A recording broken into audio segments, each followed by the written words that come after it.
to the debate about presidential debates, because this debate is not going away. Donald Trump had some interesting comments over the weekend about something that he would like to see Joe Biden do before the debate next month. Listen. But fake Tapper is going to be heading up the team that interrogates you. I said, that's okay. I accept the debate. I accept it. You know why? Because nobody thought he was going to debate. They didn't think I'd accept it. I accept. Then another one called.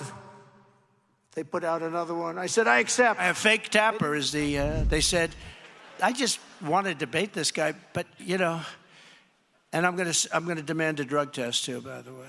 I am. No, I really am.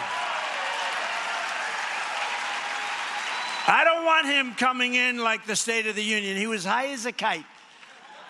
I said, is that Joe up there? A beautiful robe?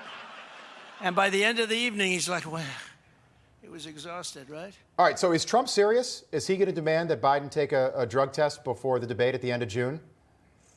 Yes, why not? What does Joe Biden have to hide? This is the same candidate who had to take 5 cuts for a 13-second announcement video that he would finally agree to these debates. So if Joe Biden really wants to prove that he's mentally and physically able to be president of the United States without artificial stimulants, then he should agree to this demand by President Trump. With that said, it's Joe Biden's team's worst nightmare that Joe Biden has to stand on a debate stage with President Trump. They tried to avoid it. Joe Biden himself, whether he knew it or not, agreed to debating the President Trump on the Howard Stern radio show. And here we are. President Trump has agreed to a CNN debate in June, to an ABC News debate in September. And we're also asking for 2 more debates, one on the Fox News channel and another this summer as well, in addition to a vice presidential debate. So as President Trump has long said, he will debate crooked Joe Biden anytime, anywhere, any place, because these debates are going to serve as an opportunity for President Trump to go head to head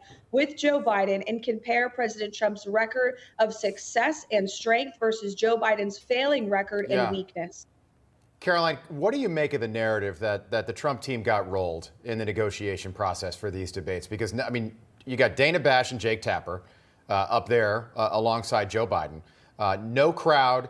The mics will be killed when the other candidate is speaking. So no live studio audience.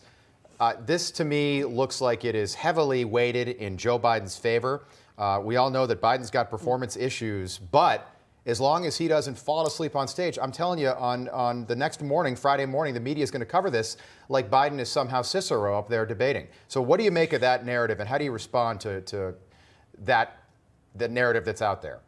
It's a false narrative from the fake news. Joe Biden needs to debate President Trump. And we've long said that the American people deserve debates. And his campaign team was avoiding this reality for months. They refused to commit to a debate. President Trump kept the pressure on, continuously challenging Joe Biden. And finally, he was backed into a corner again on the Howard Stern radio show of all places. And he hastily accepted President Trump's challenge to debate him against the will of his own team. And so what were they supposed to do? They had to put forth this proposal, and President Trump accepted it. And we're also, again, calling on Joe Biden to step up and do 2 more debates throughout this summer. We also received what we wanted, which was early debates. Joe Biden's team didn't want to do them at all, but we're having one next month, which is incredibly important for Americans to start to see the contrast between these 2 candidates. Yeah, particularly before early voting, which could be decisive this election once again.